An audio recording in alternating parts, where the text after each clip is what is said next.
او وقتی ولایت داره اگه بشه باهاش رفیق شد، یه چیزی بماسه به آدم، باز خوبه. اما اگر یه کمی گوش تلخ باشه، بری پیشش شمعو خاموش بکنه، این دیگه شمشیر کشیدن تله و زبیر. و امیرالمؤمنین در مقام خلافت گوش تلخی میکرد. یه دفعه اومد بیت المال رو مساوی تقسیم کرد. آقا این هیچ کس نمیشه باش رفیق بشه، یه باندی درست کن، اون باند نگه دارن حکومتت رو.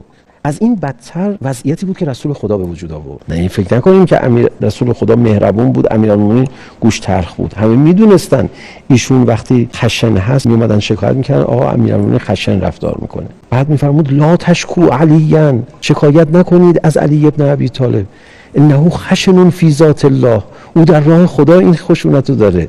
من موندم رسول خدا چرا یه باندی برای خودش درست نکرد؟ از روز اول هر کی میومد باش پیمان ببنده میگفتن انا شریک، میفرمود نه.